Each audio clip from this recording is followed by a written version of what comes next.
Welcome everybody to season 3, episode 1 of that Roundnet podcast. It's honestly quite crazy to think that it's 3 seasons into this after a random text to Mike White back in 2021 now. Um, Either way, season 3 is here. It is myself, Scott Beeks, who will be leading this season. Unfortunately, Mike and Tops will not be with us for this year. Mike has, other priorities. Life, as we all know, comes up and is busy for him. I do hope to have Mike and Tops both on at some point throughout season 3 to talk about specific ideas and thoughts with them. But as it goes for hosting and stuff, it will just be myself. And that sort of brings me on a little bit to season three's theme. This theme and this season will be dedicated to ideas and still trying to push the sport in the optimal way, and knowing that we're not going to get to the optimal way in one day, but trying to make those small changes, but constant changes to try and move it in that right direction, and focusing more on ideas to how that can occur, bringing on guests to have those discussions and conversations, and not really focusing much on the players' ranking side, because I think if the sport starts making these dramatic changes in regards to the gameplay, in regards to the community building, in regards to valuing more people who are outside players, then I think we're going to see the sport be in a lot better position in 1 or 2 years' time versus if we just talk about top players and rankings, because it's these people, in regards to the community people, that really do build the sport, and they're growing the base and making everything easier for people to get to the top. And if the gameplay improves, everything else sort of falls into place. So there won't be much talk about players and rankings, but more on ideas and innovation and thoughts with the particular people in the community. Um, on that note, we have Spikeball Chris on today, Chris Ruder, the CEO, and it's great to have him on. We wish we had him on earlier, but a lot of guests and other topics to talk about. But we are very very happy to have him on.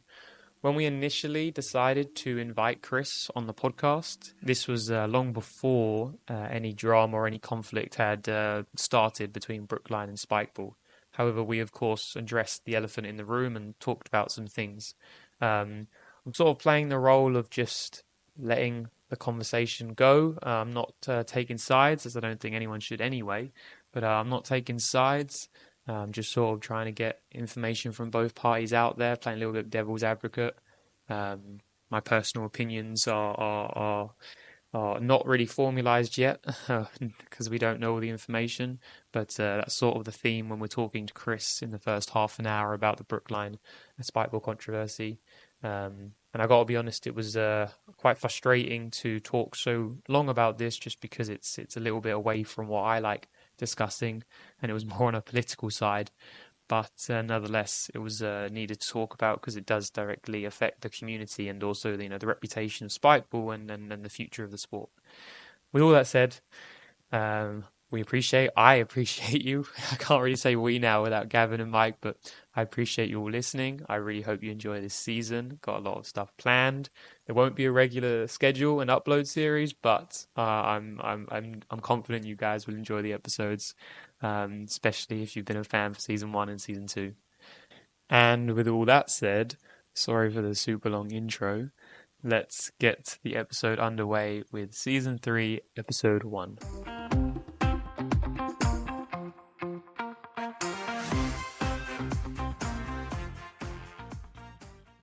Scott, thank you. And yeah, pleasure to be on, and more than happy to wait my turn in line. There's a lot of people you've had that definitely should have been on well before I was. So thank you. Yeah, well, it's good. It's always fun to bring on some more guests. I will say and highlight that this year of the podcasting will be quite different, or slightly different to previous years, where we're really focusing on this year talking about ideas, not people. We're trying to stay away from the rankings, the tournament events, because although that is the storylines behind the sport, it doesn't potentially have the biggest influence. If you set that ideas and you bring that the base and you build that base, then everything else sort of leads on for itself. And that's sort of the plan and the idea for this year on that Roundnet podcast. Love it. Um, yeah.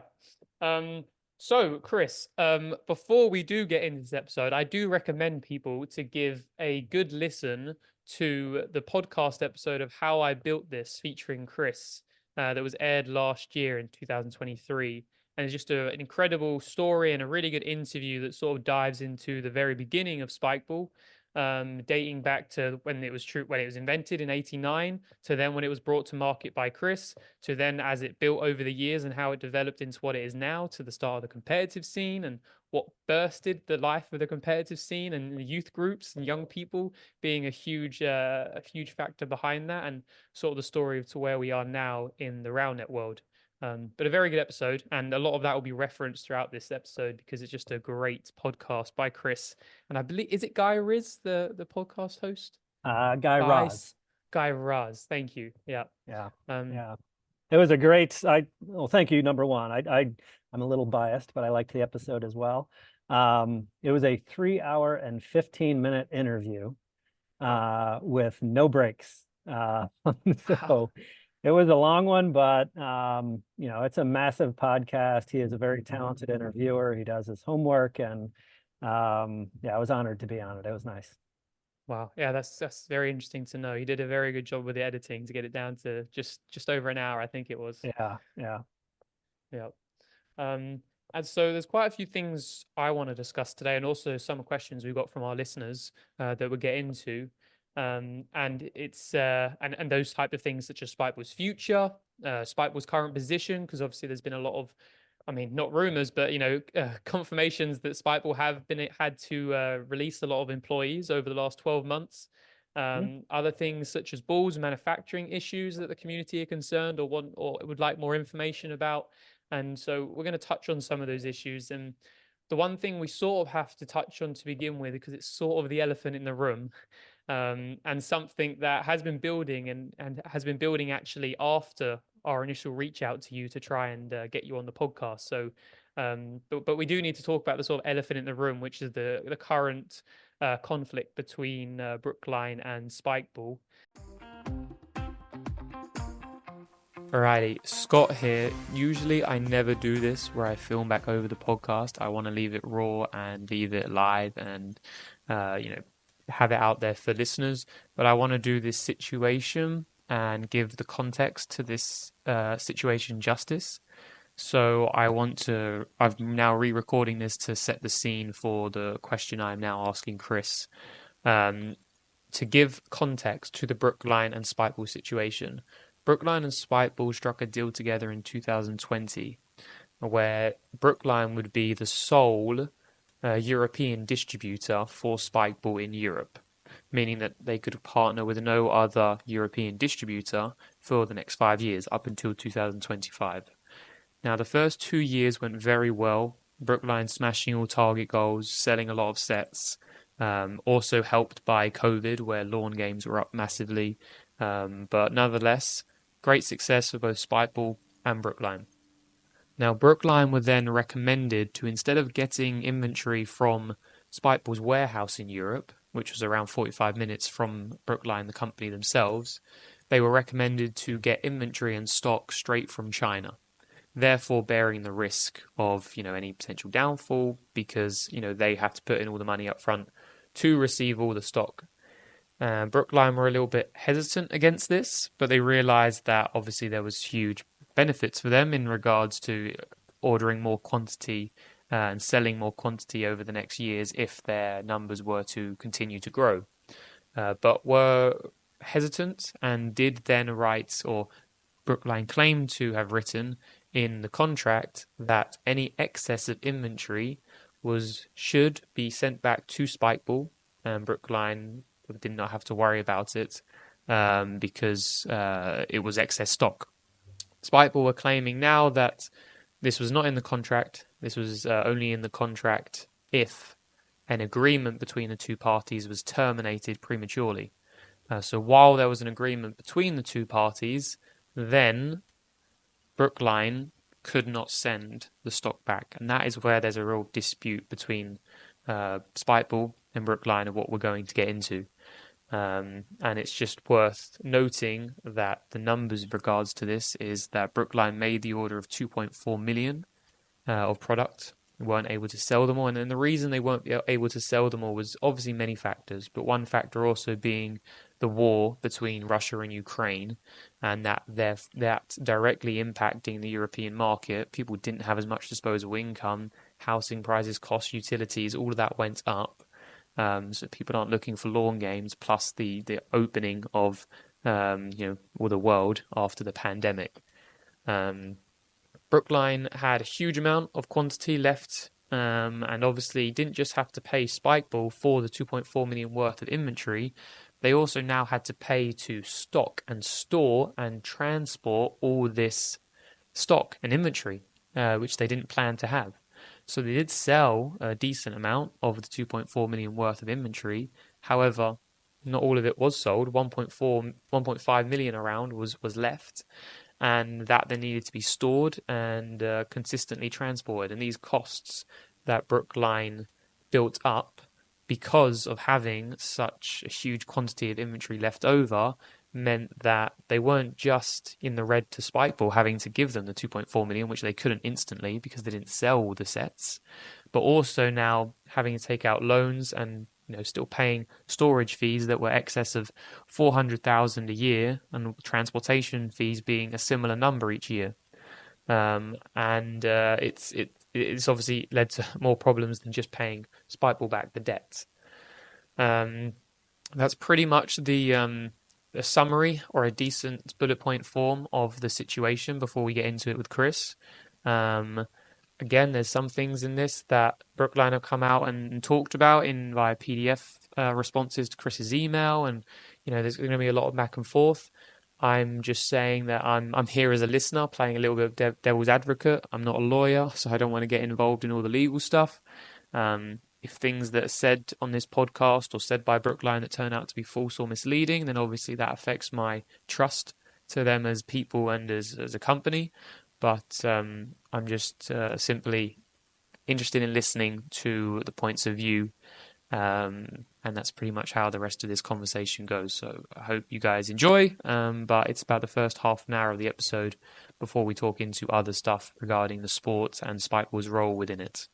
And I am going to end this little side note by passing it over to Chris, where I ask him the question regarding his thoughts on the whole Brookline Spikeball situation, especially within the public domain right now.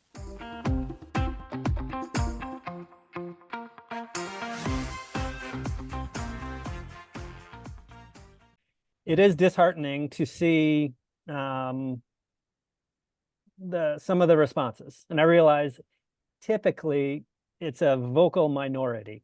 So if there's 100 people that care about this, there might be 2 or 3 people that shout the loudest, and the other 98 people, don't really say anything. So I need to keep that perspective in mind. But, if you think of the mission of the company, it is to bring people together through competition and fun. And that is what it's really always been. And, one of the most gratifying parts of this job is and always has been to see the relationships that are formed. So, Scott, you personally would not be doing this podcast if Roundnet didn't exist, right?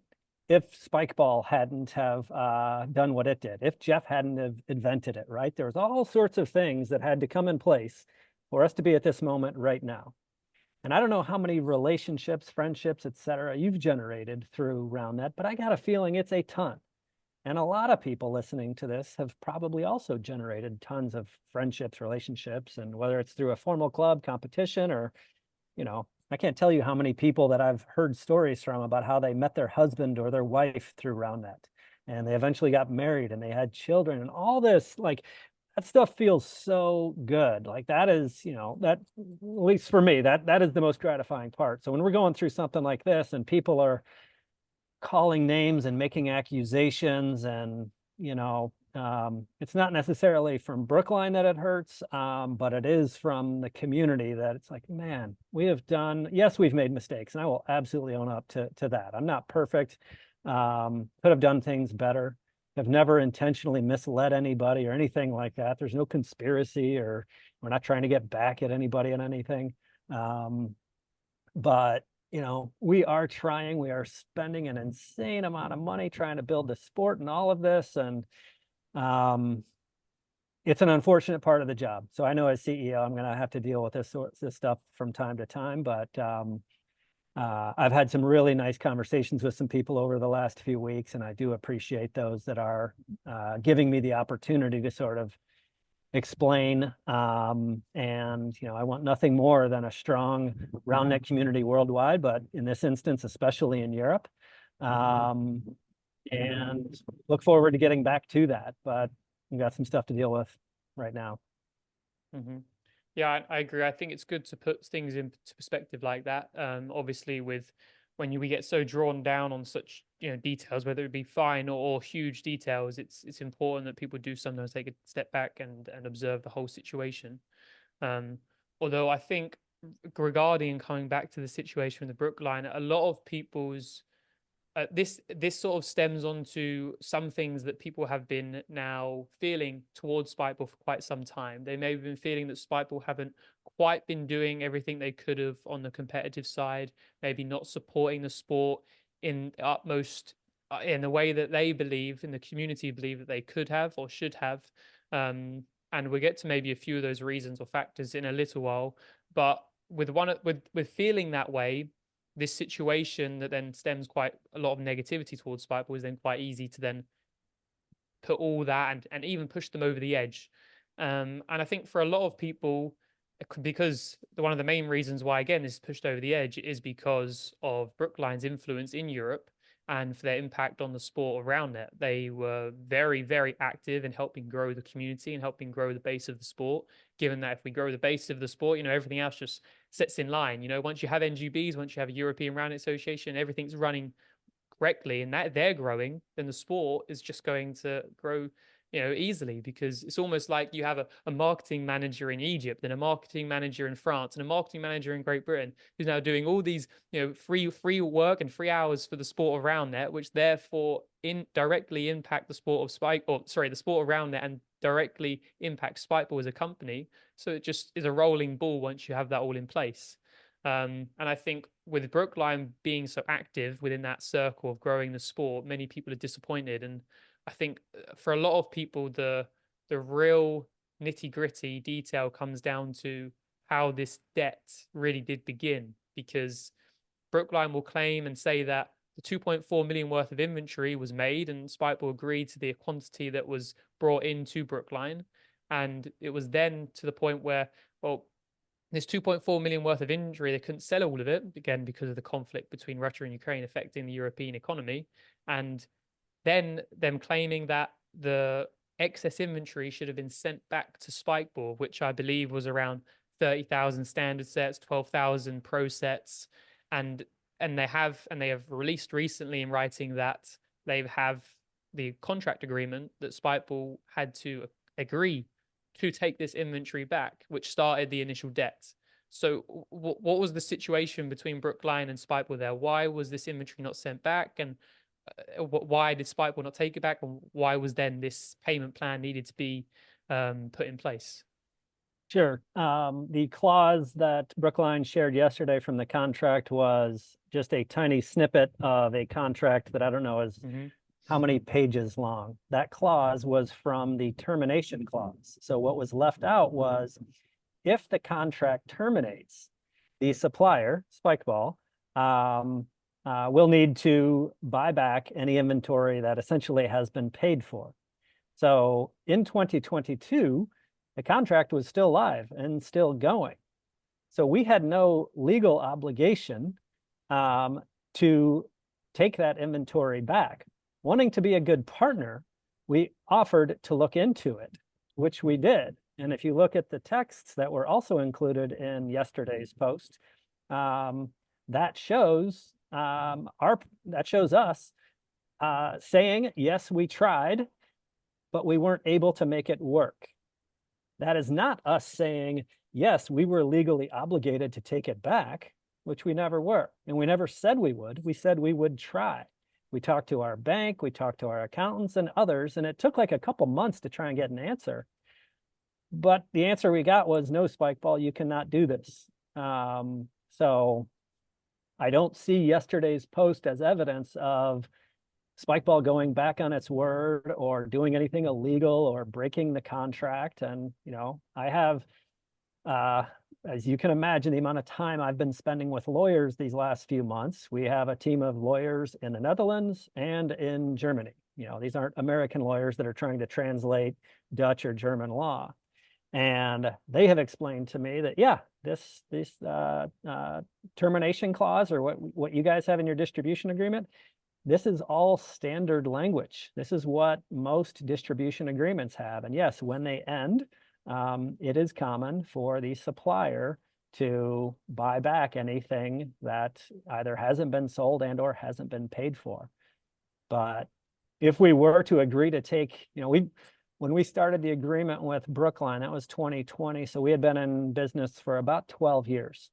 In those 12 years, we never signed one agreement with anybody saying we would take inventory back while the relationship was live. So I'm not entirely sure why, after 12 years of not doing it, why all of a sudden we would.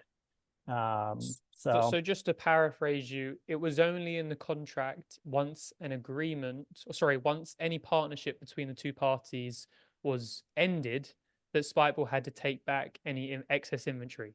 While the contract was still live, Spikeball did not have to agree to take back any excess inventory made by Brookline. Correct. Okay, and obviously the confusion in this is that Brookline is saying that this needed to occur before any partnership had ended.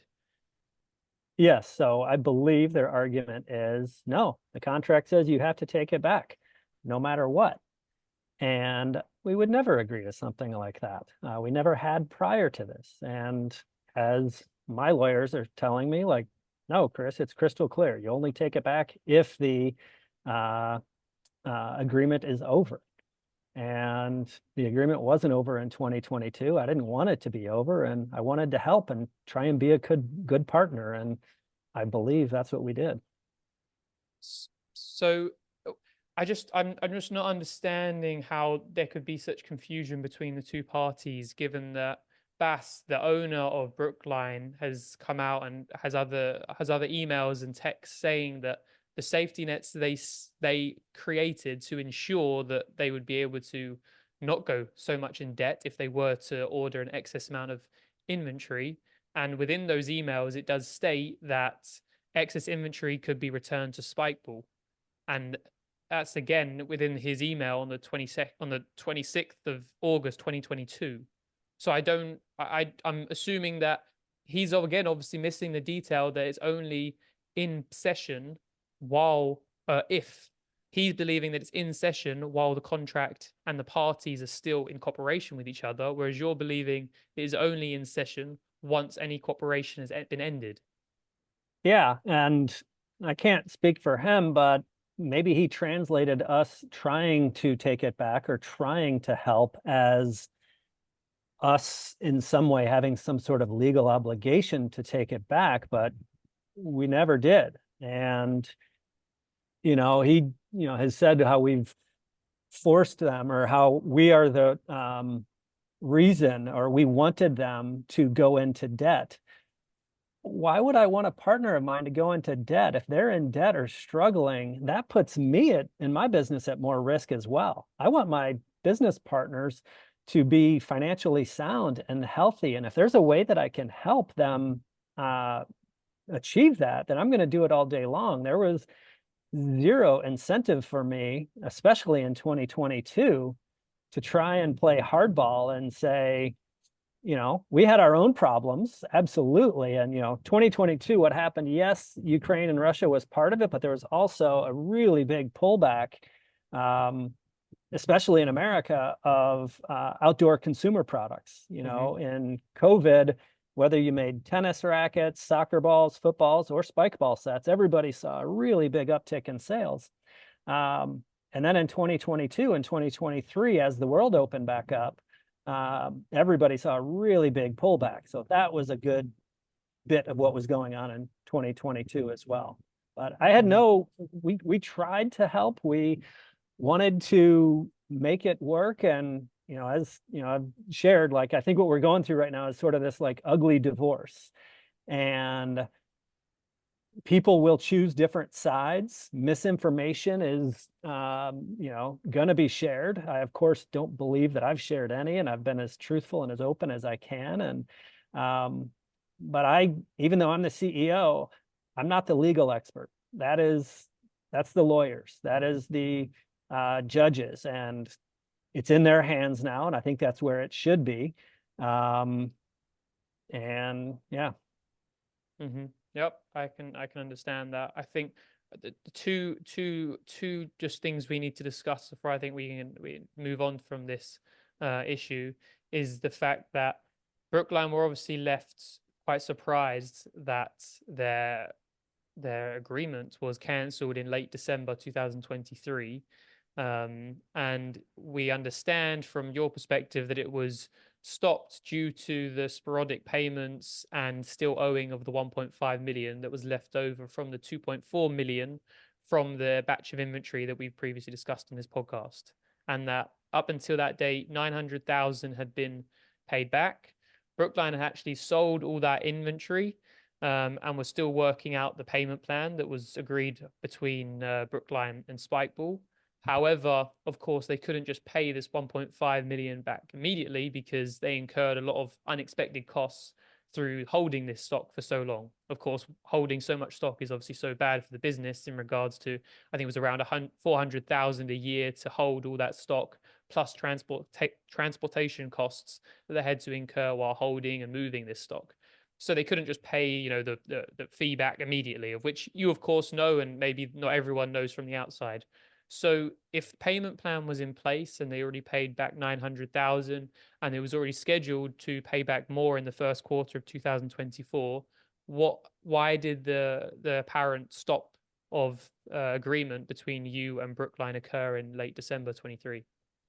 Debt payments had completely stopped later in 2023. So there was a timeline shared yesterday, but I believe that timeline stopped in August. That timeline did not include the rest of the year. So payments essentially stopped, and we also got sales forecasts, and we're told to expect, sales of this much in November, but it would actually be this much. And then, I don't know, October, we were told this much. And the payments and the orders, what we were told was one thing, but what actually happened was wildly different, and it became so unreliable. We have a business to run, and the biggest problem was stores were empty throughout Europe, and they didn't have any inventory.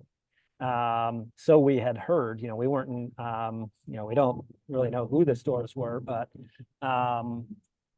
like the main job of the distributor is to get product in the stores. And my finance team and Brookline's team had plenty of calls.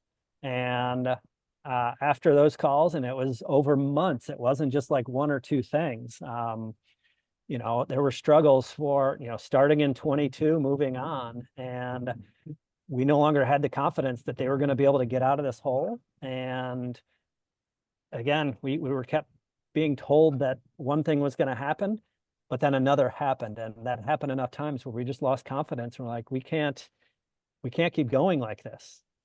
So we wanted to. It would have been way easier to keep working with them if they were able to make payments and do everything. And, they would keep telling us, yes, we're going to have the cash, but they never did. So I'm not sure how many more chances or how much more time we should have given. From my perspective, I think we were more than patient, and we gave plenty of tries to make it work. But at some point you have to move on, and it wasn't personal at all. And, I wish things would have worked. I know they had said, oh, Spikeball got rid of them so that we could get better margins with a new one. No, not at all. Now, is the new person, is their pricing a little different? I believe it is, but I'm assuming that maybe because Brookline was selling for too little. If you sell a product for too little, you're not going to make enough money, and maybe it's not going to work. So, Hmm. That's not for me to speak to, but I will say that, better margins and that played no role in this decision. It was, we need a partner that we can trust and rely on and can get product and can pay bills on time and get product in store. And we no longer had confidence that they could do that. Which brings on to the last topic to sort of touch on is, so the new company that that Spikeball you guys are now pairing with is called Buffalo. They are also in the Netherlands, and the discuss or the topic point in this topic, the discussing point of this topic is that that company is run by Irvin de Beck, which was a former employee of Brookline. So how did this communication start occurring? Because there's also been, issues and privacy issues within certain people around the community, with Buffalo potentially using information he acquired while working for Brookline to the benefit of Spikeball and Buffalo in their new collaboration. How did this new collaboration come, and when did it start, and what do you know of any information that's been used from Brookline to then aid Buffalo and Spikeball? Yeah, I'd like to clarify one thing. So Irwin does not run Buffalo. He doesn't even work for Buffalo. Buffalo is a 100-year-old family-owned business that has been around forever, and they are their own business. Irwin is an independent contractor, I believe. So he is working on his own. So want to clarify that. Irwin did introduce us to Buffalo. Now, I do not believe Irwin did anything wrong, but he is not my employee. I have not asked him to communicate with anybody or do anything. So while I trust him, and my team, who knows him better than I do, they all have fantastic things to say about him. I know that we have not said, oh, hey, Irwin, can you actually do some shady stuff and try and communicate with these guys and do this? Like, no. From what little I know, he was fired by Brookline at some point in 2023. I don't know why, and that's not really my business to know. But we had been working with him when he was at Brookline, and after he left, communications continued. But there was no like, hey, try and get the customer list and copy and paste it, and then we'll give it over to these guys. And like, no, absolutely not. There are, I forget But the you can of exact law. course you can of course see how that looks from an outsider perspective. Staying in contact with an employee, with your distributor that you're canceling your agreement with, and then continuing to still work with an employee that got fired from that distributor and is potentially using their relationships information. relationships were strained with Brookline at the time, but a decision to leave had not been made. So it wasn't like, the day, and I don't even know when Irwin was fired. I just know it was, I think, sometime in the second half of last year. It wasn't like he got fired on a Monday and Tuesday we said, hey, we're getting ready to fire Brookline. At like, absolutely not. I'm guessing he probably saw the writing on the wall, and he had kind of known that relationships were getting strained. And I forget exactly when we had our first conversation with the new distributor and started doing that, but it's common practice. If we thought there's a chance that the relationship with Brookline may end, we need to have a plan B in place. If we had fired Brookline on a Monday and had nothing in place for a Tuesday, that's not very good. That's poor decision planning or poor business planning. Just like if we're going to, get a new warehouse in the United States, we got to get a new one before we're ready to get rid of the old one. So it was risk mitigation, if you will. So we didn't know that things were going to end when we started talking with Brookline or with Buffalo. We thought they might, but we were still trying to make things work, and we weren't able to make them work. I do understand why people could think that, we did something, if you know nothing else and you just look at, okay, employee from this company gets fired and starts working with the new one, and oh, there's got to be something bad going on there. Okay, make the assumption, but before you run with it, email me and ask me a question. and I'm more than happy to explain. And, I'm confident in knowing that we did nothing wrong. I don't think Irwin did anything wrong. My team says he's a great guy, and I trust them. And um, but as I was saying earlier, there is, I forget the exact law or something like that. But when we first started working, actually, even before we started working with Brookline, we spoke with a few distributors in Europe in 2020, and we had learned that the supplier should essentially do what they can to not know who the end retail customers are. That is private information for between the distributor and the end retailers, and suppliers should not get involved in that. That was advice we got, and it's advice we heeded, and we made sure that we never got that information from Brookline, and knowing that that would potentially put us at risk if we were to get involved with that. That's why we never, that's why I would never ask Irwin, like, hey, can you get that list and give it to us? Now, we did ask Brookline for it as part of our negotiation settlement as the breakup. They said no, and we said okay, and then we offered a new settlement agreement. But yeah, I knew there would be risks if we were to ask Irwin, and that's why it never even crossed my mind to ask him to do that. Yeah. No, I appreciate the response. I think we're sort of ready and we can move on from this. I'll just say that I think the crux or the crutch to all of this is the contract between Brookline and Spikeball, highlighting whether or not it was Spikeball's responsibility to take back the excess stock, or if it was Brookline's to only give it back if a contract was terminated. I think that's the key to this, because that's what was the domino effect, which led to then the money being put on Brookline to then pay back Spikeball, which then resulted in you guys looking for other distributors to have a more reliable supplier. So I think yeah, that's enough about that stuff. And I also, not to put you on the hot seat, right? It's not stuff that you want to discuss nice and having an episode or having a podcast. But on the other hand, I think it's quite important that the community understand a little bit more of the situation, just in an open conversation where it doesn't have to be through PDFs or emails. It's sort of more of a live response to questions, so people can get a human feeling behind it. Yeah, absolutely. And I Yeah. appreciate all the questions you're asking are fair, and I get that. And I appreciate you asking questions, right? And not making accusations and all that. And, this back and forth, I didn't want to have to send the email that I did to all of the European leaders, but I felt it necessary to, explain our side. And, anytime somebody speaks ill of you or your business, you don't want to just sit there.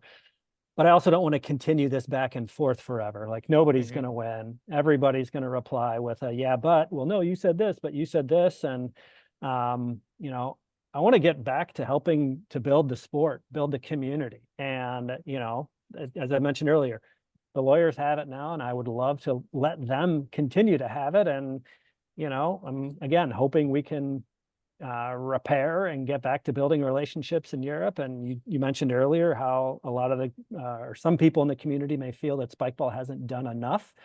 I agree with that, and I'm the first to admit when I haven't done a good enough job, or if we could have done better. And we could have, and we will. And there are some reasons why we haven't in the past, but there's also some that yeah.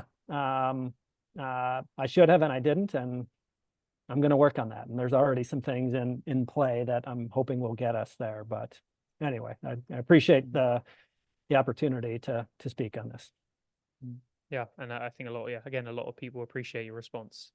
To move a little bit and talk more about Spikeball and the company, because I think that's a lot of people would like more understanding on how are Spikeball doing right now, how have they been doing, and what is the future of Spikeball currently looking at? Because if I just talk about some factors in regards to, a lot of people in the community know that many employees and many people have been laid off over the past 12 to 18 months, many of those being very involved in the competitive side of the sport, which has been a worry for a lot of people about the development of the sport.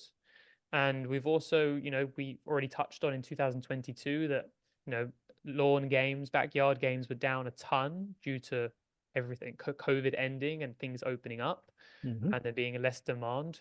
And then in the future, people are also thinking, okay, well, where's Spikeball going in the future? Are there ambitions still to be the next great global sport and not pave the way for the Olympics? Or is it to transition more towards Wango or more towards just being a manufacturer for the sport of Roundnet and just taking a backseat and letting it grow? What to sort of set one at a time, what is the current situation of Spikeball from sort of a financial point of view and a business point of view? Yeah, so we are in a hell of a lot better shape today than we were even just a few months ago. 2023, to call it challenging is probably one of the biggest understatements um, I could give. The layoffs obviously were most painful for those that were let go. Um, but Spikeball isn't what I'd consider a normal company, and we never have been. The relationships have always been very tight. We've had, especially a lot of the early employees, very tight friendships and, going to weddings and all sorts of like, non-business stuff. So when the layoffs had to happen, um, it wasn't something I took lightly. And it was really, really difficult. The company didn't have the money to keep everybody on. So it wasn't like we had the money and we're like, oh, you know what? If we cut these people, we could actually make a lot more money if we got rid of them. Like, no, the sales were declining, numbers were not looking good. And, just like if you look at your own checking account, if you're if you're running low on money yourself, maybe you don't go out to dinner as often or, whatever the comparison is. But we were in a really difficult position and I wish I didn't have to do it. I know, we were, friends with the people we had to let go, but I also know the community was as well. And I hope the community didn't see that as, okay, Spikeball is no longer going to be investing in the sport, because that's not the case at all. People were let go from nearly every department of the company. So it's not like it was only this division that got affected. It was all of them, actually. Um, but our wanting to grow the next great global sport and wanting to invest and all of that, that hasn't changed one bit. Our desire is still there. Now, the resources we have are smaller today than we did back in 2020, 2021, but I'm confident we'll get back to it. And even with resources being more limited, we're still investing a lot. Like there's a tournament in Chattanooga in the US in Tennessee this weekend.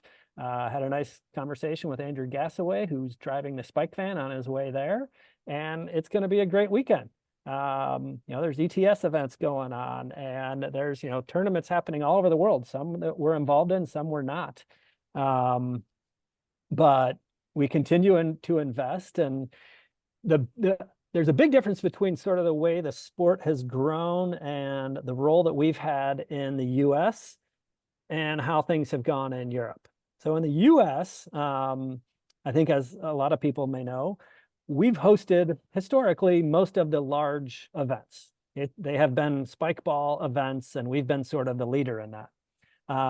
That has not been how Europe has been. Europe is very grassroots. There's a lot of clubs, way more formal clubs, and they're all run by the clubs or by individuals. And we play much more of a supporting role.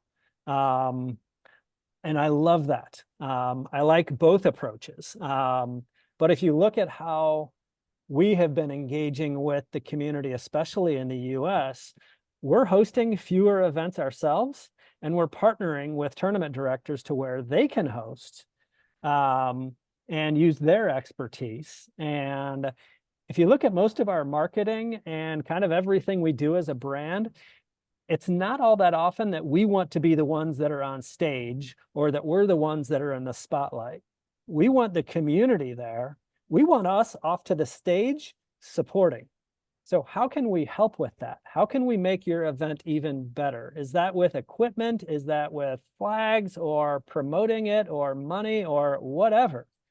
And that's something that we did not and have not done, I think, as well as we could have especially with the European community. That is an approach that we're slowly transitioning to in the US.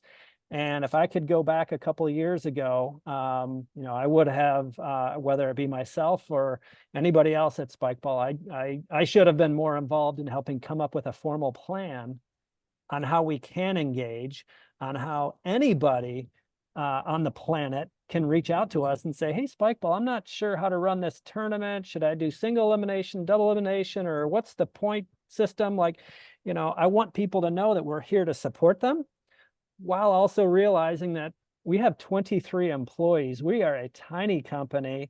And while our finances are getting in better shape, we still have some challenges and we need to figure some things out. So while we'd love to sponsor every event or sponsor teams, and that's the other thing, like we're friends with so many of these players, teams, and directors, and hey, will you, $500 for this or $5,000 for this? And we'd love to say yes to all of them, but we can't. So it's a long answer to your question, but we have not, we are absolutely still committed to the sport and still want to see at the Olympics someday. I love that the IRF, their tagline, paving the way to the Olympics.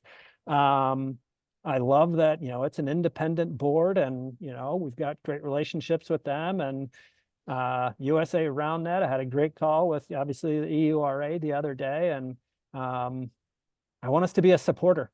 And our definition of supporter and other people's definition of supporter may be different, but we all want the same thing. I think that's a good thing that we've got here, and we all want the sport to grow. And yeah, I want to get back to that. Yeah, I think it's definitely, from an outsider perspective, it's very clear to see that Spikeball have been going through a transitional phase over these last couple of years, through everything being run by Spikeball, Spikeball Tour Series, Spikeball creating rules, and then it's slowly transitioning onto, again, the governing bodies taking place, board members becoming more active, USAR now starting their own tour series and starting to become more legitimate. And Spikeball, then, you're in a position of, do you continue to try to host everything and manage everything, or do you then start to give certain responsibility away to other people and other organizations, which is again great for the sport? I do want to question you about your thoughts on Premier Spike, because when you was interviewed in 2023 on the podcast that I referred to earlier of how I built this, a great point brought up by a guy was that Spikeball, the equipment, it's not patented. So any company could make a very similar product, whether it be Bamble, Zero Bounds, Rash, but we've seen plenty of them over these past few years.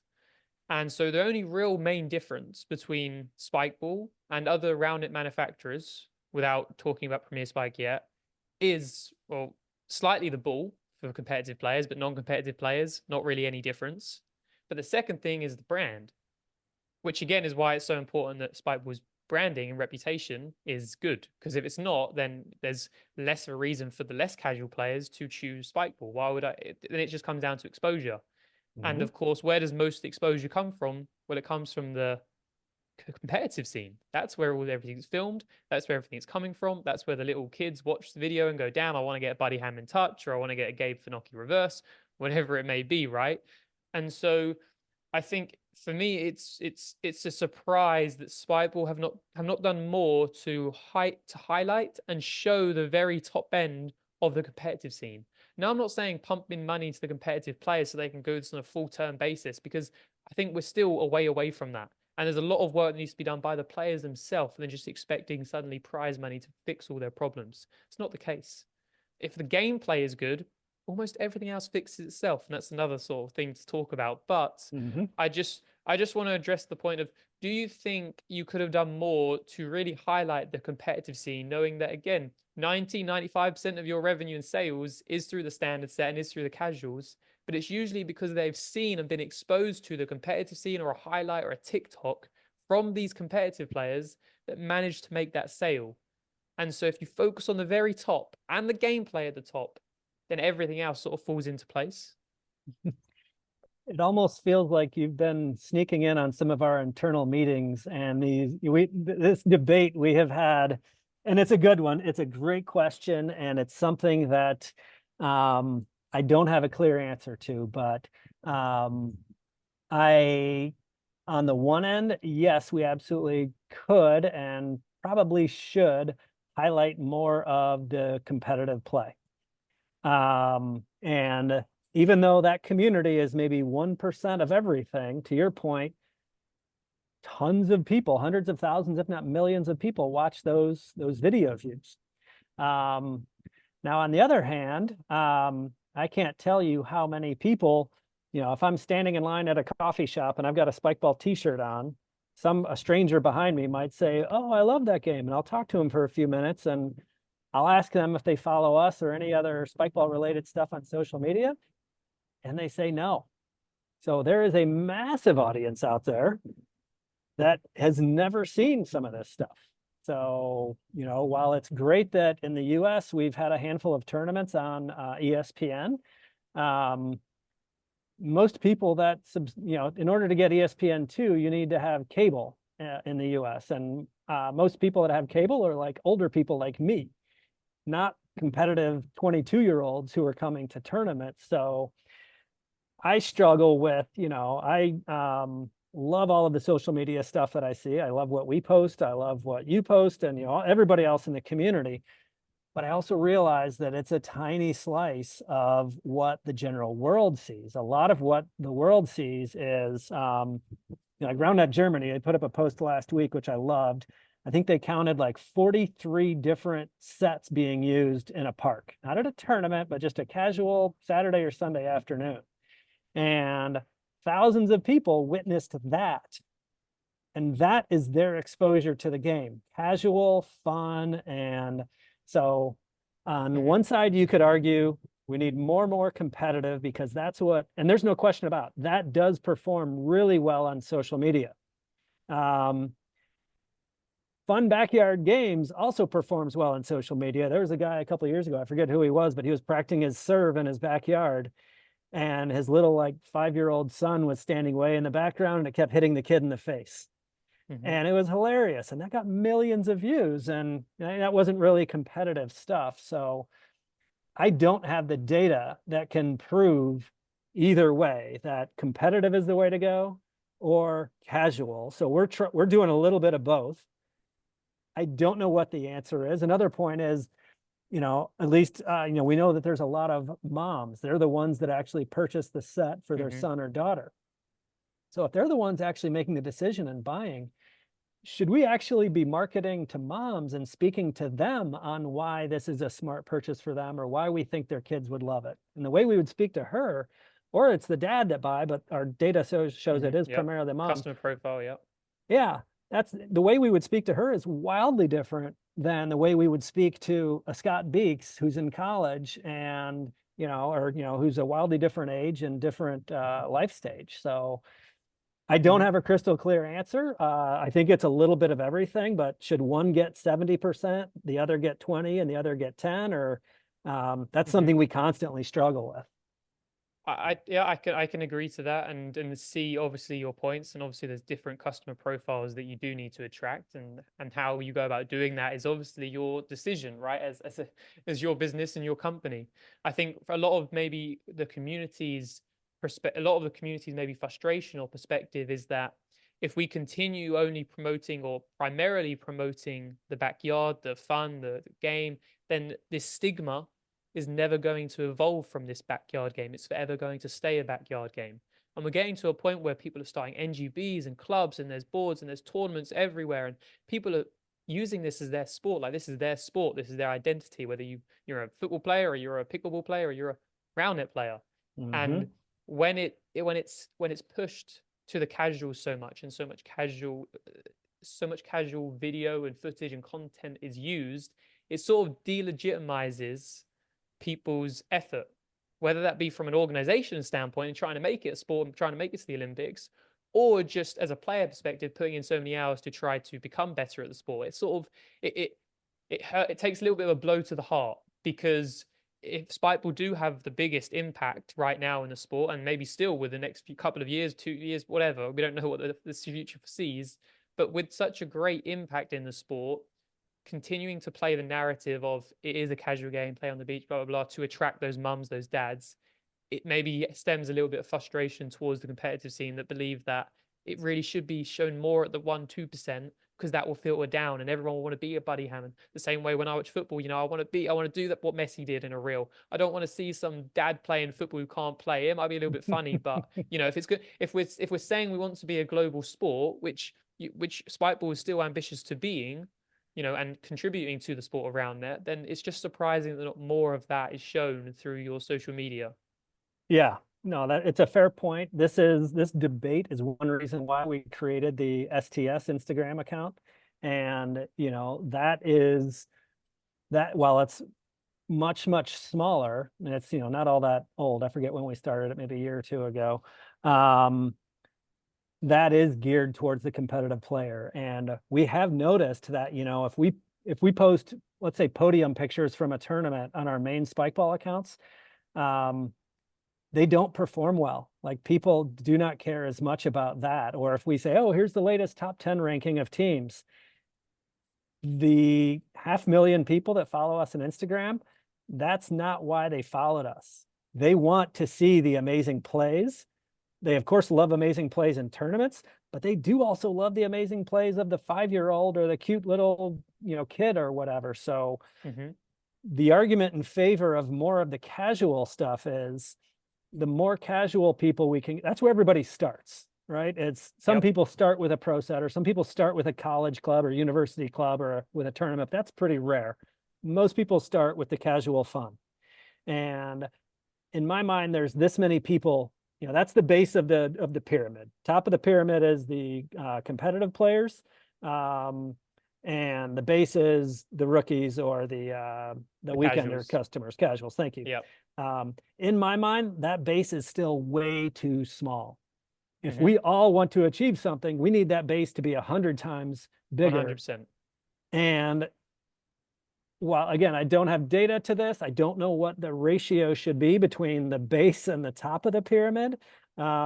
We do know, at least online, and what happens online is wildly different than what happens in person, at least online, with the audience that follows us, whether it's our emails, Instagram, etc. The casual stuff and the amazing rallies, that is what plays. Like, and we've had a lot of debates over the years where one side is saying more competitive and the other side saying more casual, and it's a healthy debate. I think we'll still be having it 5-10 years from now. Yeah. But I do think we need to get more resources to help grow STS, grow that channel. And we also need to work better with clubs to say, hey, what can we do to help you build your own following? Whether it's a club in Egypt, in Spain, in Germany, or wherever, like, how can we help you build your own audience? And, let's get everybody's clubs growing. And I think that moves or transitions nicely into Premier Spike, which obviously came onto the scene in 2023, and have now, from a equipment standpoint, has made some improvements to the pro sets. A little bit sturdier, clickable legs, right? It doesn't move, so it's a little bit more consistent gameplay. The ball has a preference of players whether they prefer a Premier Spike ball or a Spike ball. But in regards, it did make small improvements to the gameplay of the sports. Now, a lot of also competitive players will say, well, they're not huge improvements, but they are improvements. And they've really been trying to help benefit the community, creators, and really focus on people who are helping develop that base. Of course, Spikeball have been doing this in the background for years, and they're still doing it in the background alongside while Premier Spike have been doing it. However, a lot of people will look at this and say, hey, it's great what Premier Spike are trying to do, and they're trying to innovate. And if, again, the reason why competitive players use Spikeball is because, well, is it down to the equipment or is it down to branding? Because that's what they've been using. Well, the equipment, if it's equipment wise, probably people may prefer to use Premier Spike. And we're seeing some communities make that shift. And then if it's down to branding, well, then it's even more important that your reputation and your branding is strong, because if not, then it's very easy for another player to come into the market and not effectively take over, because again, it's years away from anything of that potentially happening. However, it's obviously a possibility with, again, if suddenly every competitive of this 1% of the triangle is playing on Premier Spike, that now controls a huge percentage of what is shown online, which therefore affects sales globally in the sport of Roundnet. Mm-hmm. So, what was your initial opinion when you saw Premier Spike come to the market, and what is your response in regards to the future of where Spikeball will be heading in regards to equipment? Um, yes, for the future of Spikeball. Yeah, I think competition is a healthy thing for the sport. Um, when I launched the company back in 2008, when we were literally the only one out there, I always wanted us to be seen as a premium product. I wanted us to be seen as the leader, and I didn't want to, make sort of a cheap piece of plastic. Um, so with whether it's Premier Spike or any of the others, um, while part of me is like, man, it'd be nice to not have a single competitor out there. It is a nice sort of like, okay, we need to keep innovating. We can't get lazy. We got to keep moving forward.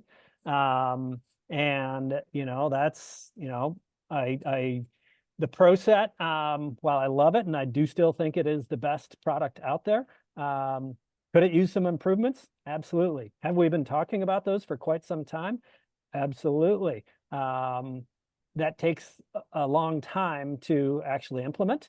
Um, had we had tighter relationships, especially with some of the European communities, maybe we would have heard some changes they would like to the product a while ago, and we could have acted sooner. So that's on me. Had we had tighter relationships with some of the players in the U.S., maybe we would have heard more. So again, that's on me. But, we are always innovating. Obviously, the Mammoth set is radically different than anything that's out there. And while we've hit the pause button on it right now, I am confident we'll be bringing it back to market not too long from now. I don't have a time frame right now, but it will be coming back. And I don't want to rely on like small incremental improvements, right? Mammoth is not an incremental improvement over the Pro Set. It is radically different. And when we released it, some people took personal offense to it. They hated it. They went to social media and they shared that.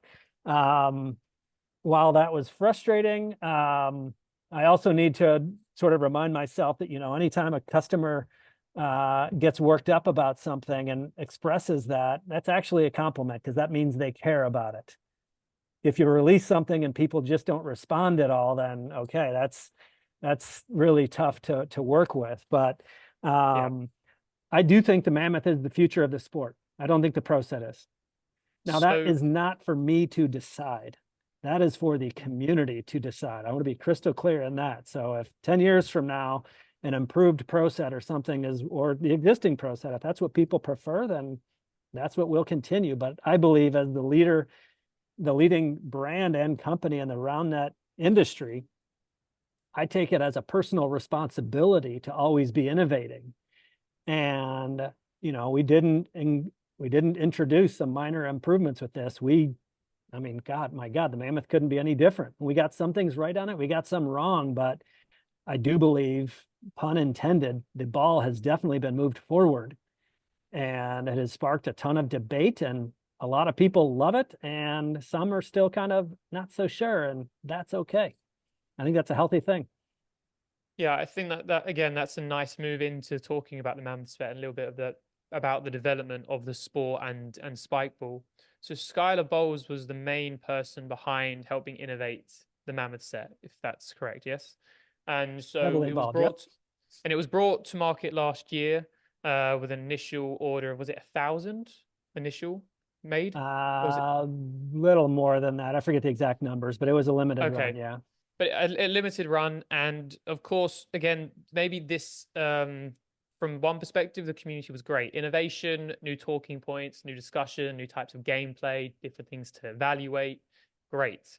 Other people evaluated this as it's definitely not better than what we currently have. What was the situation? How was this gone about being made and tested? Because many people of those who have tested it are not too favorable towards it. And there's always going to be a bounce back no matter what you make. You know, there was a bounce back when the no hit zone was included in Roundnet. There was a bounce back when we moved from 6 to 7 feet. And so any change is going to have a bounce back effect. However, it's interesting to know what was the process behind creating this mammoth set, and what is the process moving forward now that Skylar is no longer with you, who is taking the lead in the sports development slash innovation side from a gameplay perspective, because we're all aware that gameplay is not where it needs to be right now. This sport needs to gain more numbers and more exposure. Yeah, so there were a lot of people involved in the development of the Mammoth, and both employees and not. So there were all, and I was not on the day-to-day, but I of course got updates from my team on it and all. And the amount of testing that went on with competitive players, all sorts of A/B tests, and what problem were we trying to solve? Was I this forget. public? Sorry, just to clarify, was this public testing or was this private testing with a handful of individuals that you selected? I think it was. I guess I'm not sure what you mean by public testing. What do you mean? I mean, it was the testing made and was the data shared publicly, or was it privately done through a selection of people that Spikeball handpicked to do the testing to gather data? I believe we handpicked, and it was a handful of top players, and it was. And what time was this? Just because obviously, again, if it's before the 6 foot line or after the 7 foot line or before the no hit zone, after no hit zone, obviously dramatically changes the gameplay because we evolve as athletes and we develop and Yeah, physics and no more hit understood. zone. No hit zone was definitely there. I think, I guess 2020, maybe 2021. 2020 sounds too long ago. Probably 2021. And this project, like, it was a couple of years long. Like, it started, it slowed down, it sped up, it slowed down, and so it had this long evolution. Um, and yeah, there's a handful of former employees that were heavily involved in it, and I don't remember the exact players that were involved, but at the time they were near the top of the rung. And I think part of it was, okay, how can we get longer rallies? How can we make it more competitive? How can we make it more exciting to look on TV? More viewable. What was another one? If we wanted it to be in the Olympics, we need Olympic grade equipment. And we didn't feel that the Pro Set at the time was that. But we also knew, like, hey, this, the way it eventually evolved, it's much taller, wildly different net, different ball, like the amount of ball iterations we've had, like, holy smoke. So, you know, um, to your point, who is keeping an eye on gameplay? It is most of our marketing team. So Andrew obviously is very tight with it. Ruth is a competitive player. Joelle's a competitive player. And we're tight with tons of players, and a lot of it is what we can, we learn a lot by going to these events. I was just at I don't say just, I was at ASL's event in Orlando in January, I believe it was. I think you and I chatted for a few minutes there, and I wasn't playing, but I was watching people, and I learn a lot by, any product developer, you can learn a lot by, if you interview people, they'll tell you one thing, but when you watch them use the product, you can usually learn a whole lot more. So we do a lot of that, and we've always done that, whether it be with the Weekender, Mammoth Pro, whatever. So we'll keep listening, and I want to make sure that, and this has been kind of the way we've always done things since day one. We don't make a product because Chris Reuter, the CEO, thinks it's a good idea and it was his idea and we go.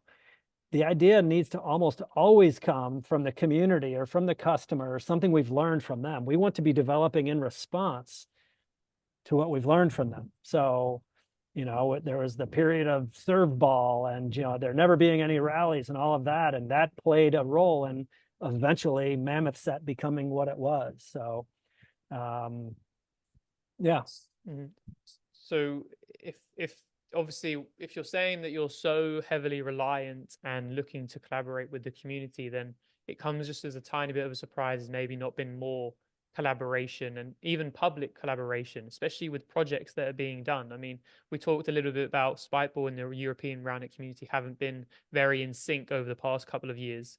And also, there's been other projects that have come on to try and also enhance the sport of Roundnet, such as, Experimental Roundnet. I don't know if you've heard of them, but they've been trying to test gameplays and get statistical data from the most recent gameplay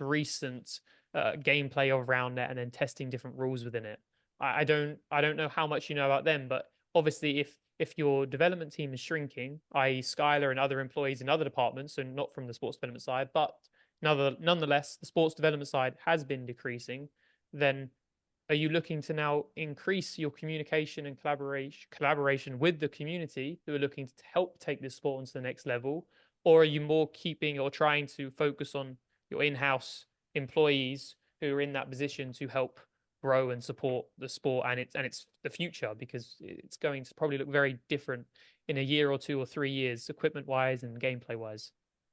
Yeah, I mean, whether it be Experimental, Roundnet, or anybody else, I would love to say yes to absolutely every single one of them. I can't. I don't have the resources, the time, the money, etc. So really difficult to decide which ones say yeah, which ones get yes. Even just like, the amount of email that I get, even just replying, literally clicking the reply button to tell someone, hey, thanks, it's just not going to work. Like, I get inundated with so much. I can't even give a no to everybody. Some people just don't get a reply, and that kills me. But I have to run this business, and I can't, I want to please everybody, and I want everybody to at least get a response. But so with that said, to answer your question, I want to work with my team, and we have been having conversations over the last few weeks. How can we partner better with? So, okay, if we don't have enough people internally to test this A, B, or C thing, can we work with a different group that has the expertise to do it? They have the interest in doing it, and they'd be a good partner. So I would love nothing more than to work with different communities on different things. But I also want, everybody listening, I also want to know, like, we just can't say yes to everything. And I know nobody's asking us to say yes to everything, but if somebody says, hey, I've got and I'm just making this up, I've got the best way to measure the serve distance line, and I've got a product that I think is going to be amazing. I don't think that's really a problem that needs solving, right? I haven't really seen people have many issues with that. And while this person may be super excited about it, it probably isn't worth our time to dig into it. And when we tell that person no, they're probably going to be hurt because it's really important to them and they want to do it. And I don't want to hurt any feelings. I want to be able to say yes, but Yes, of and course. we're gonna get it wrong sometimes. Yeah. Some things are gonna fall through the cracks, but I hope people know it's not intentional. It's just there's only 24 hours in the day. I've only got 23 employees. Only 4 of them are on the marketing side, and I think that I think yeah, that's maybe why I think it's great we're having this talk now, and like this is going to be public for a lot of people to hear and listen to, because I think a lot of people would would say we'd love to help, let us know how we can help. And if they've never heard that and they've never been told that, and this is the first time they could be hearing something like that, then yeah, it's like, oh, what, we could be doing so. Like, I'm a big fan of the multiplying effect, right? And that's why I'm a massive fan of what Joelle did with Women's Roundnet, because she inspired more people to make those yes, accounts. Boom, boom. And now look at that. Wow, it explodes, and you can never sometimes measure that effect, but it's always multiplying. And the same way that NGBs have now been started, and clubs, organization, once you have it rolling, now you just got people. It's everything is just a snowball, and as long as the snowball's going downhill, you're fine. You don't need to worry about it. And I have the same feeling in regards to, okay, your team has been shrinking, and you're down 23, down to, this makes it sound bad, but you're 23 employees now. It's not a huge business. However, you have now more than ever so many passionate, interested people within the Roundnet community that look to hope and want to grow want to grow it, make it better, make it bigger, and Spikeball could help them. Not it's not even sometimes financially. It's just, hey, communication, what you doing, how you doing it, how can we support it? Can we promote it? Can we help you find more people for it? And I think that's huge because Yeah. that's just a multiplying effect for you. If you could just invest not even your finances, but just your time into finding those sources, that would be one of the most valuable assets for you. And that's taking no financial commitment. Maybe one or two will, but you say that, you only have so many eggs, right? And you're trying to divide it, and your resources were not what are more now than what they were in 2023. Understandably, you have to make cuts and make hard decisions, but in 2024, we're living in the best time that Roundnet's ever been in regards to the amount of people who are interested in dedicating and growing the sport. So I think a lot of people will be asking you, how can I help? What can I do to help grow the sport of Roundnet? And I think that's quite important, maybe a takeaway for you as well, because there's a lot of people like that, more than there was so in 2018-19 or 2000, 2011 or 12 when you were sending handwritten emails to people, and saying, hey, can you get some friends come into this pickup? Yeah, no, that is number one. Thank you. That is a great reminder. Um, just ask for help and you'll get it. And you're absolutely right. I know in general, I am not good at asking for help. I wish I was. And we are in a very fortunate position at Spikeball in that, we have millions of fans worldwide and they love the brand. If I'll, back to that person I meet at the coffee shop, they think it's like super cool. They just met the CEO or something. And that's great. And that doesn't happen with most companies. And we are in a unique position to where we can engage better with the community. And if we asked for help, I'm assuming 99% of the time the answer is going to be yes. So yes, I am going to take that suggestion, and I appreciate you for bringing it up. I think there's tremendous opportunity there, and that could be a 1+1 = 3 sort of a thing. Mm-hmm. Um, cool. Yeah. No. I'm happy that may help. But there's sort of two things I wanted to touch on to sort of end the podcast. The first one being, you also mentioned in the podcast how I built this last year, where there's a huge growing market inside pickleball, and Fuengo, who Spikeball you guys acquired, was it 2022 that you acquired it? Either 21 or 22. I forget Yeah, which. and so you acquired the website of Fuengo, and that's obviously being used to host tournaments, not just within the sport of Roundnet, but now the emergence of pickleball. It's being used very often. Other sports Mm-hmm. too, but primarily pickleball right now in regards to quantity of growth. And it's understandable that you're going to focus a lot on that because as being a part of Spikeball now, the growth for that is huge because we're seeing pickleball grow so massively. And Mm-hmm. then a lot of people will make the correlation of, aha, okay, Fuengo, good asset to have. It's growing rapidly. Now, how can we also dive into that market? Spike paddles is a product that's recently been developed and released to the market. First of all, how has that initial launch been? And two, how much are you planning to really focus on the Fuengo side of Spikeball over the coming years, as well as potentially also trying to dive more into pickleball market that's growing in the US? How do you see that relationship growing and adapting? Yep, absolutely. And just to be clear, I've got probably about 5 minutes left and I got to roll. Okay.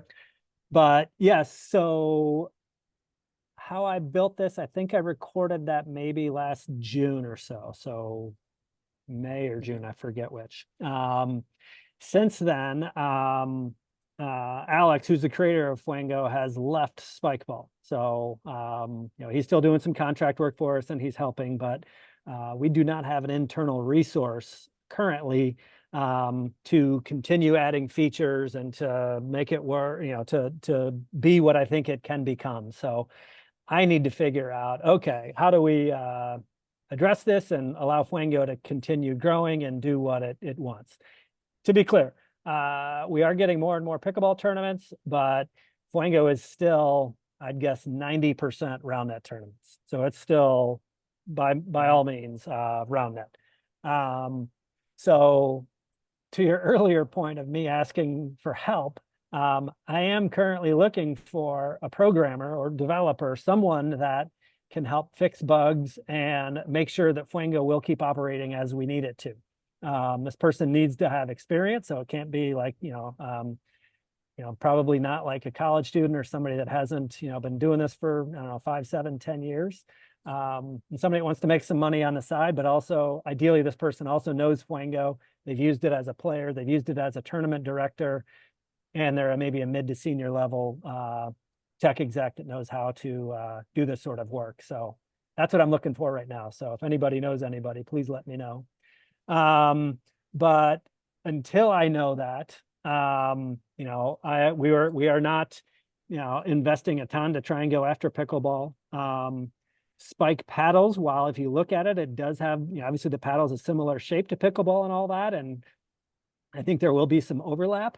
The inspiration of that was from an employee retreat we did a couple of years ago where we were playing with some random paddles. I think I remember Sean or Skylar, one of them literally put a sandal on their hand and that was what they were hitting with. And we were just having fun at a retreat, and we're like, man, this is kind of fun with paddles, or kind of playing with something else on your hand. So as kind of our product development process works, we just talk about it over months or sometimes years and see what evolves to. And last year or 2 years ago, I forget how long ago it was, forget if it was the Dink or some other big pickleball Instagram account put up a video of them. They were playing with pickleball paddles, but with a pro net. And that got millions of views. It was way more way more views and likes than they had ever had. And I was like, this is the world telling us that they're actually pretty into playing Roundnet with paddles. So maybe this would attract more people to our sport. So what it is not is us trying to start to make pickleball paddles and go after that community. It's no, like pickleball is exploding right now, and racket sports as a whole are doing well. And we're like, okay, could this attract way more people to the base of our triangle that we've been talking about? And if that works, maybe some of those paddle players will eventually put the paddle down and they'll start playing barehanded. Or who knows, maybe 5 years from now, tournaments have paddles and competitive players are like, I don't know, but we just thought like, we think there's something here. We think people will like it. So let's give it a shot.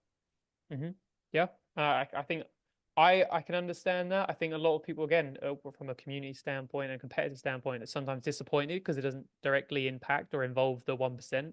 Some people will maybe argue and say, we've had the same pro net since 2015. We'd maybe like some improvements on that, especially with the ongoing problems with balls that we maybe don't have time to talk about, but we know are an issue. Yep. And so, but I do understand from a business perspective in trying to grow that base, right? Everyone needs to remember, and I know you know more than anyone, of course, but we need to remember that 500,000 followers is a drop in the bucket compared to what this sport could be one day. And the amount of people that play competitively is a drop of a drop in a bucket. It's how can we attract more people to the base? Because once you have a base, everything else just filters up. And if you have a great top of the diamond, or top of the triangle, then everything filters down because people are seeing that and they want to then be a base and then move it up that stages. The same way, again, other sports have the top players at the top, and you watch their reel or you watch their video and you go, oh, I want to do that. Absolutely. And I think it'll attract, right now, Spikeball is the biggest sponsor or the biggest company in the Roundnet world, right? How can we get the community big enough to where Coca-Cola is sponsoring events, to where Adidas is wanting to get involved? And, we're happy to be sort of the biggest sponsor right now, but in order for the sport to really get to where it is, think of any, you're a soccer/football player, correct? Think of whoever the main sponsors for that are. And that's wildly different than who's sponsoring in Florida and who's sponsoring in Berlin, but there's an insane amount of money. Think about who's sponsoring the NBA or any of these. State Farm in the US, it's an insurance company, and they sponsor tons of football and basketball, and like their product has nothing to do with the sport. Indeed. But it's such a huge audience that they know. So as long as the sport continues to rely on Spikeball to be the biggest, we're not going to really get as big as we all want to be. So we all need to work together on growing that community, growing, so we can attract the massive companies that can, And, we've had some sponsorships and it's gone, well, I'd say not great, but it's kind of up and Mhm. down. But I would love one day for a company to show up and they're 100 times the size of us. And I don't know, is it Gatorade? Is it Gymshark or whomever it is? Mhm. But that I think will be what allows, somebody that can pour, the saying that I love is pouring gas on the fire to really make it bigger. That is something I look forward to. Yep. Yep. You said 5 minutes, so I'm going to allow you to go so that you don't run over or go miss your next meeting. I'm sure there's 1,001 things we could discuss more, but I really do appreciate you coming on, giving your time to share some of your thoughts and your feedback and comments on some of the topics recently. So I really appreciate you coming on, Chris. I appreciate your time, everybody that's listening. I appreciate you giving the time to this. And we are here. We're not going anywhere. We're going to continue to invest. We want this sport to grow, and I'm looking forward to we'll get beyond our current issues, and we'll hopefully continue all growing together. So, Scott, really appreciate this. Ready? Thank you everyone for listening. This has been episode 1 of that Roundnet podcast. Hope you all have a lovely day.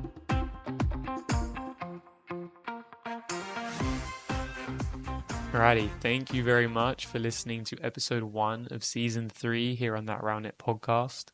I thought I'd just add some side notes to the end of this podcast. I haven't done this before, but I think it's maybe a nice way to end some podcasts, just to give you a maybe a personal perspective from my view on the pod. Um, I just want to add that it was very stressful this episode, just because it felt like I'm now diving into the world of politics, and not what I wanted to do. I want the community to stay informed and be aware of these situations occurring, but I don't want to be the middleman who's having to receive all the information. I want to receive the information to be informed, to give the best then information to the community, but I don't want to spend all my time having to play the role of a lawyer. And that's sort of, again, the role I tried to take during this episode. Just sort of saying both sides to inform the community, but it's never going to be solved until the contracts are out in front of the court, and then what happens there tells the truth or tells more of the story. Yeah, I don't want to be in the middle of this, but I do hope that this episode did give you more context regarding the situation. I'm looking forward to more episodes in focusing more on ideas, thoughts, discussion with other people in the Roundnet community. And if I'm honest, I so wish that we had more time to discuss more things. I felt like there were so many lead up questions I have for Chris, and maybe this podcast just gave me more questions than answers for him personally, from my perspective. It was tough sometimes to get into the real detail of some things because there was just so much to talk about. And when not all the time in the world, it's then tough to narrow it down to the most important things. But I do wish there was a lot more information or a lot more time to talk about more questions I had for him. But either way, I hope you guys did enjoy this episode. Looking forward to episode 2. And I hope you guys have a great day, evening, weekend, wherever you're at, whatever time it is for you. Thank you again for listening.